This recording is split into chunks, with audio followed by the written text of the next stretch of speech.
ಇತ್ತ ಬೆಳಗಾವಿ ಜಿಲ್ಲೆಯಲ್ಲೂ ಕೂಡ ಹೊಸ ವರ್ಷಾಚರಣೆಗೆ ಸಕಲ ಸಿದ್ಧತೆ ನಡೀತಾ ಇದೆ. ಪ್ರವಾಸಿ ತಾಣ ಖಾನಾಪುರ ಅರಣ್ಯ ಪ್ರದೇಶದ ಮೇಲೆ ಕಾಕಿ ಹದ್ದಿನ ಕಣ್ಣಿಟ್ಟಿದೆ.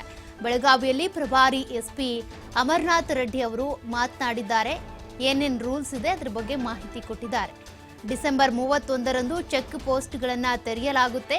ಜಿಲ್ಲೆಯಾದ್ಯಂತ 45ಕ್ಕೂ ಅಧಿಕ ಚೆಕ್ ಪೋಸ್ಟ್ಗಳ ನಿರ್ಮಾಣ ಮಾಡಲಾಗುತ್ತೆ. ಅಂದ್ರೆ ಬೆಳಗಾವಿ ಜಿಲ್ಲೆಯಾದ್ಯಂತ ಕುಡಿದು ವಾಹನ ಚಲಾಯಿಸುವವರ ಮೇಲೂ ಕೂಡ ಖಾಕಿ ಕಣ್ಣಿಟ್ಟಿರುತ್ತೆ. ರೆಸಾರ್ಟ್ಗಳಲ್ಲಿ ಪಾರ್ಕಿಂಗ್ ವ್ಯವಸ್ಥೆ, ಸಿಸಿಟಿವಿ ಕಡ್ಡಾಯವಾಗಿರುತ್ತೆ. ಇಂದಿನಿಂದಲೇ ಗೋಕಾಕ್ ಫಾಲ್ಸ್ಗೆ ಸಿಬ್ಬಂದಿ ನೇಮಕ ಮಾಡಲಾಗಿದೆ. ಖಾನಾಪುರ ತಾಲೂಕಿನಲ್ಲಿ ಹೆಚ್ಚಿನ ನಿಗಾ ಇಡೋದಕ್ಕೂ ಕೂಡ ನಿರ್ಧಾರ ತೆಗೆದುಕೊಂಡಿದ್ದೇವೆ.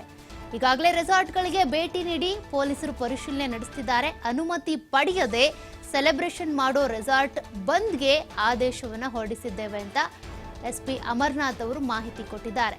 ಖಾನಾಪುರ ತಾಲೂಕಿನಲ್ಲೂ ಕೂಡ ಹೆಚ್ಚಿನ ಭದ್ರತೆ ಇರುತ್ತೆ. ರೆಸಾರ್ಟ್ಗಳಿಗೆ ಏನು ರೂಲ್ಸು, ಚೆಕ್ ಪೋಸ್ಟ್ಗಳನ್ನು ತೆರೆಯಲಾಗುತ್ತೆ, ಇದೆಲ್ಲದರ ಬಗ್ಗೆ ಕೂಡ ಡೀಟೇಲ್ಸ್ ಕೊಟ್ಟಿದ್ದಾರೆ. 45 ಜನ, 45 ಚೆಕ್ ಪೋಸ್ಟು, ಆ ಥರ ಪ್ರತಿ ಎಲ್ಲ ಜಿಲ್ಲೆಯಲ್ಲೂ ಕೂಡ ಎಲ್ಲ ಜಿಲ್ಲೆಯಾದ್ಯಂತ ಕೂಡ ನಾವು ಚೆಕ್ ಪೋಸ್ಟನ್ನು ನಿರ್ಮಾಣ ಮಾಡ್ತೀವಿ. ಪ್ರತಿ ಚೆಕ್ ಪೋಸ್ಟಲ್ಲಿಯೂ ಕೂಡ 4 ರಿಂದ 5 ಜನ ಸಿಬ್ಬಂದಿ ಇರ್ತಾರೆ. ಅವರಿಗೆ ರಿಫ್ಲೆಕ್ಟರು ಜಾಕೆಟ್ಸು ಇರುತ್ತೆ, ಬಾಡಿ ಓರ್ನ್ ಕ್ಯಾಮ್ರಾ ಇರುತ್ತೆ, ಮತ್ತು ಬ್ಯಾಟನ್ಸು ಇರುತ್ತೆ, ಮತ್ತು ಜಿಗ್ಜಾಗ್ ಬ್ಯಾರಿಕೇಡನ್ನು ಹಾಕ್ಕೊಂಡಿರ್ತೀವಿ. ಸೊ ಯಾರು ಕೂಡ ಇದರಲ್ಲಿ 3 ಜನ 4 ಜನ ಕುಂತು ಕೇಕೆ ಹಾಕ್ತಾ ಓಡಾಡ್ತಿರ್ತಕ್ಕಂಥದ್ದಾಗಲಿ, ಜಾಸ್ತಿ ಕುಡಿದು ಬಿಟ್ಟು ಗಲಾಟೆ ಮಾಡ್ತಕ್ಕಂಥದ್ದು ಏನಿರ್ತಾ ಅವರೆಲ್ಲರ ಮೇಲೆ ಕೂಡ ಕಾನೂನು ರೀತಿಯಿಂದ ಕ್ರಮ ತಗೊಂತೀವಿ. ಈಗ ಆಲ್ರೆಡಿ ನಿನ್ನೆ ನಾನು ಇಲ್ಲಿ ಬೆಳಗಾಂ ಜಿಲ್ಲೆ ಅಂತ ಒಂದೇ ದಿನಕ್ಕೆ 80 ನಾವು ಡ್ರಂಕ್ ಆ್ಯಂಡ್ ಡ್ರೈವ್ ಕೇಸಸ್ಸನ್ನು ನಿನ್ನೆ ನಾವು ದಾಖಲು ಮಾಡ್ಕೊಂಡಿದ್ವಿ. ಅದು ಕೂಡ ಮೊನ್ನೆ ತಾರೀಕುವರೆಗೂ ಕೂಡ ಕಂಟಿನ್ಯೂ ಆಗುತ್ತೆ. ಯಾರು ತೊಂದರೆ ಏನು ಕೊಡ್ತಾರೆ ಅವ್ರ ಮೇಲೆಲ್ಲ ಕೂಡ ಕಠಿಣ ಕ್ರಮನ ತಗೊತೀವಿ. ಈ ಎಲ್ಲೆಲ್ಲಿ ಜಿಲ್ಲೆಯಾದ್ಯಂತ ಇರ್ತಕ್ಕಂಥ ರೆಸಾರ್ಟ್ದವರು ಏನು ನಿವಾರಣೆ ಆಚರಣೆ ಮಾಡೋದಕ್ಕೆ ಏನು ತಾವು ಅರೇಂಜ್ಮೆಂಟ್ಸ್ ಮಾಡ್ಕೊಂಡಿದ್ದಾರೆ, ಕಡ್ಡಾಯವಾಗಿ ಅನುಮತಿಯನ್ನು ಪಡೆದಿರ್ತಕ್ಕಂಥದ್ದು ಆಗಬೇಕು. ಅಲ್ಲಿ ಬಂದಿರತಕ್ಕಂಥವ್ರು ಯಾರು ಬರ್ತಾರೆ ಅವರಿಗೆಲ್ಲ ಪಾರ್ಕಿಂಗ್ ವ್ಯವಸ್ಥೆ ಮಾಡಿರ್ತಕ್ಕಂಥದ್ದು ಆಗಬೇಕು.